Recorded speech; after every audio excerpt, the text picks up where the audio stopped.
আসসালামু আলাইকুম। আজকে আমি আপনাদের জন্য এমন একটা গল্প নিয়ে আসছি, যে গল্প শুধু ইতিহাসের নয়, যে গল্প সময়ের, ক্ষমতার, সভ্যতার উত্থান পতনের আর মানুষের অহংকারের গল্প। কারণ পৃথিবীতে কোনো সাম্রাজ্য চিরদিন টিকে থাকে না। আজ যে শক্তিশালী, কাল সে ইতিহাস। আজকের গল্প সময়ের রাজত্ব। অনেক বছর আগে আজকের মতো এত আলো ঝলমলে শহর ছিল না, ছিল না উঁচু দালান, ছিল না আধুনিক প্রযুক্তি।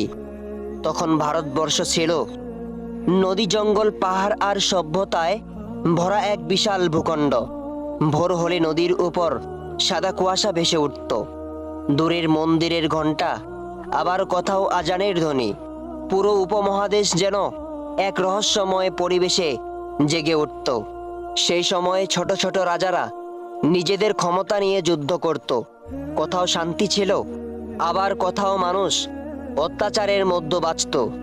সাধারণ মানুষ শুধু শান্তি চেয়েছিল, কারণ গরিব মানুষের কোনো রাজনীতি থাকে না, তাদের শুধু বেঁচে থাকার লড়াই থাকে।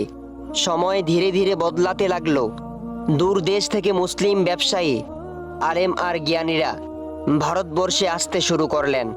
তারা শুধু ব্যবসা করতে আসেনি, তারা নিয়ে এসেছিল জ্ঞান, নতুন স্থাপত্য, নতুন সংস্কৃতি আর নতুন সভ্যতার ছোঁয়া।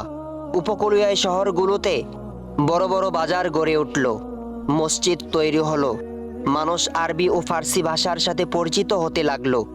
রাতের অন্ধকারে মসজিদ থেকে কুরআন তেলাওয়াতের শব্দ ভেসে আসতো। ভোরে দোকান খুলতো ব্যবসায়ীরা, কারিগররা কাজ করত, জ্ঞানীরা বই লিখত। মানুষ বলতো, যে সমাজে জ্ঞান থাকে সেই সমাজ দীর্ঘদিন বেঁচে থাকে। সময় আরও এগোলো। দিল্লির মাটিতে মুসলিম শাসনের সূচনা হলো, বড় বড় রাস্তা তৈরি হলো, শহরগুলো বদলে যেতে লাগলো। মসজিদের মিনার আকাশ ছুঁতে শুরু করলো, বাজারে দূর দেশের ব্যবসায়ীরা আসতো।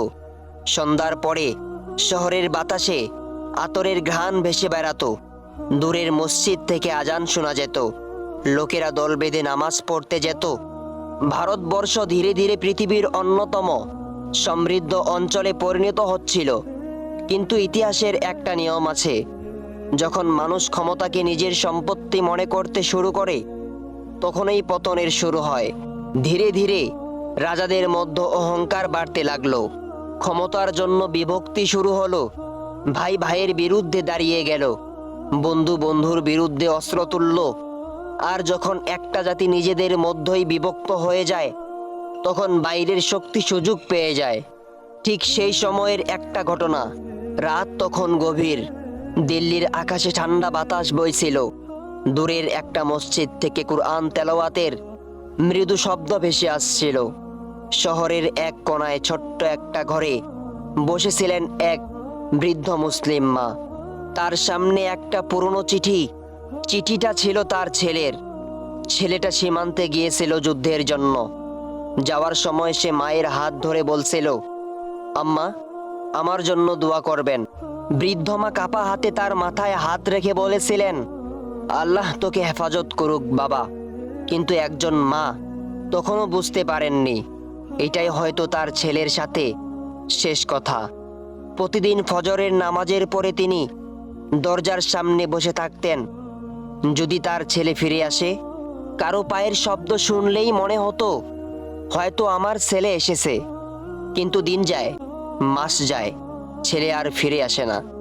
একদিন বিকেলে গ্রামের কয়েকজন লোক তার বাড়ির সামনে এসে দাঁড়ালো।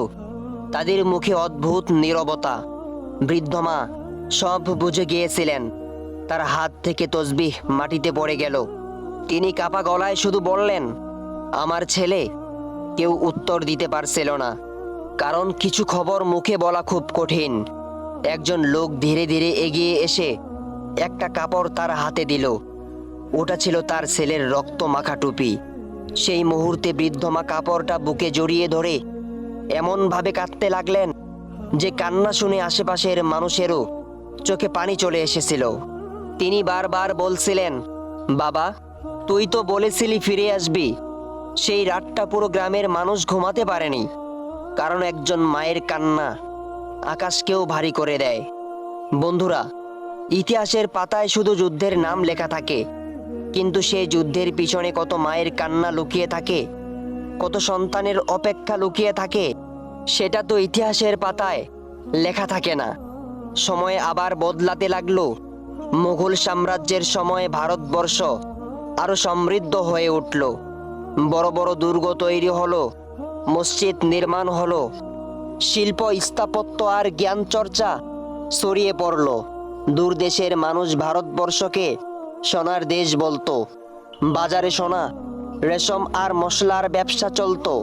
রাতের শহরগুলো আলোয় ঝলমল করত। ধীরে ধীরে লোভ আরো বাড়তে লাগলো। রাজারা ক্ষমতার জন্য একে অপরের বিরুদ্ধে ষড়যন্ত্র শুরু করলো। মানুষ নিজেদের মধ্যেই দুর্বল হয়ে পড়ল। আর ঠিক তখনই বিদেশি শক্তিগুলো ভারতবর্ষে প্রবেশ করলো। ইতিহাস আবার নতুন দিকে মোড় নিল। বছরের পরে বছর কেটে গেল, মানচিত্র বদলালো, রাজত্ব বদলালো, শাসক বদলালো, কিন্তু একটা জিনিস বদলায়নি, মানুষের শান্তির চাওয়া। আজও সাধারণ মানুষ নিরাপদে বাঁচতে চায়, সম্মান নিয়ে বাঁচতে চায়, নিজের ধর্ম পালন করতে চায়। কারণ সাধারণ মানুষ যুদ্ধ চায় না, মানুষ শান্তি চায়। এক বৃদ্ধ শিক্ষক তার ছাত্রদের বলেছিলেন, মনে রেখো, কোনো দেশ শুধু শক্তি দিয়ে টিকে থাকে না, ন্যায় বিচার ছাড়া কোনো রাজত্ব দীর্ঘস্থায়ী হয় না। বন্ধুরা, আজ পৃথিবীতে মানুষ ভবিষ্যৎ নিয়ে অনেক কথা বলে, কে ক্ষমতায় আসবে, কার রাজত্ব হবে, কিন্তু একজন মুমিন জানে সব ক্ষমতার মালিক একমাত্র আল্লাহ। তিনি যাকে ইচ্ছা সম্মান দেন, আবার যাকে ইচ্ছা নিচে নামিয়ে দেন। মনে রাখবেন, অহংকারের শেষ ভালো হয় না, অন্যায় বেশি দিন টিকে থাকে না, আর মানুষের উপর জুলুম করলে একদিন তার বিচার হয়, হয়তো দুনিয়ায়, নয়তো আখেরাতে।